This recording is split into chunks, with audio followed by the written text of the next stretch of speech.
Hey there everyone, 𝗳𝗲𝘄𝗶𝘁𝗵, physical therapist here with Run Smart Online. I don't even know if you can hear me yet, but I'm gonna keep talking.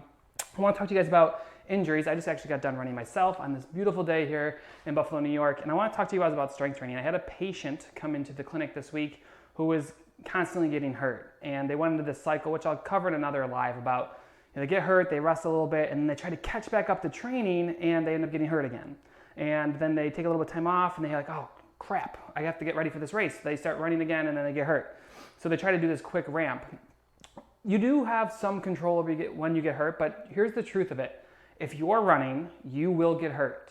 Now, research points that like 80% of runners get hurt every single year. While I don't believe that you can avoid all injuries, you certainly don't need to be the runner who's consistently hurt. Now, this runner that came to me, they were dealing with consistent knee pain, then that would go away, then it was always on their right side, their right leg hurt, their knee, their ankle, all these different things, and we found out they just had a muscle imbalance. Now if you think about this, if you have, say, I have a hip here, which I'm going to talk about in a minute, this is kind of weird, I'm just holding this thing here. If you think about just the right side of your body, if you have a weakness, say like in your glutes, and your knee gets hurt because you have a weak glute, and then you just stop running and say, okay, I'm going to rest this, let this thing catch up, but you never fix that weak glute. What ends up happening when you start running again? The weakness is still there, it still keeps banging on your knee, and then you just end up hurt again. And this is what I'm talking about when you have control over how often you get hurt. You're never gonna get rid of all injuries, it's impossible.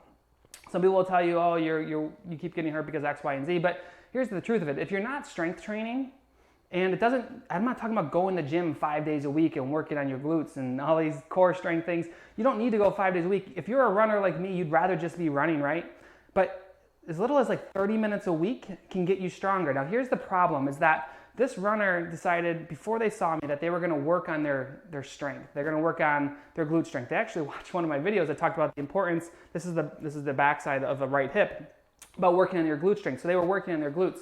And what I've come to find out is they were just doing exercises that weren't going to help. And I want to explain why. Now, if you're interested in learning more about this and actually just trying some full strength workouts, they're 30 minutes long. You do one a week. Go to tryrunsmart.com. There's actually full strength workouts that you guys can take a dabble with, whether you're in training, about to start training, or just running for fun. 30 minutes a week can really change your running and keep you out on the roads. So here's what they did. This runner, just to recap, is getting hurt consistently. They saw that they should strengthen their glutes, so they went to a couple exercises that were quote-unquote glute strengtheners. And I've talked about these a lot, so you might be like, oh my God, he's talking about these things again. But it's important because if you're gonna strengthen, you might as well not waste your time, right? You don't wanna spend a half an hour and realize, oh, well, that was all for nothing. And what the runner was doing is they were doing clamshells, leg lifts, and bridges. And they were doing some like planks and other things like that. But I want to focus on the clamshells and leg lifts because that's something that I see the most often.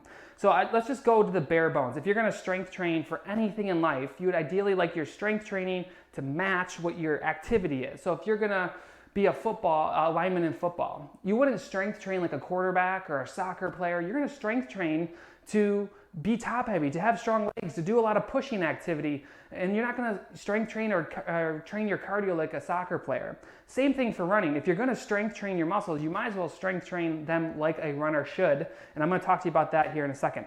So they were doing clamshells, they're doing that stuff. So in all, if you're going to strength train, go to your glutes, but when you're doing clamshells, if you think about the running motion, so let's just take this right leg, let me make sure my camera here, and when your foot hits the ground, what ends up happening is this is relatively stationary and your pelvis and your body are moving over your hip. So if you just look at this for a second, if the pelvis is going to be doing the movement and you're going to be progressing this leg through a fixed foot, when you lay on your side and you start doing this stuff and you start moving the leg off the ground, it's not the way you use the muscle in running. Your glute muscle should be focused and strength trained with your foot on the ground and then working control through the pelvis, working your balance through the pelvis and doing it from here. The nice thing about this is not only do you target your muscles the way that a runner should because your foot is on the ground, but you can tie in your balance, you can tie in foot strength, you can tie in knee strength and core strength.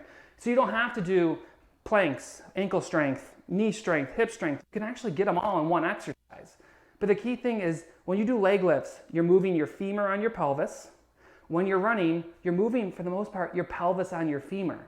So your strength training should be your pelvis on your femur. Now, if you're interested in learning exactly how to do this, we have a program. Here's what you need to do. You go to tryrunSmart.com. There's a program you're looking for called Basics Bootcamp. It's the first program we ever launched. We still use it today, and I still use it with all my runners in the clinic as a physical therapist. So go to tryrunSmart.com. You're looking for Basics Bootcamp. A lot of our runners have done this. They'll probably harp in here like watch out for butt camp and all these things. But it's going to teach you how to strength train these muscles. It's exactly what you need, whether you're in training, just getting started, running for fun, whatever it might be. There's no better time to add strength into your running so you don't have to be one of the 80% every single year.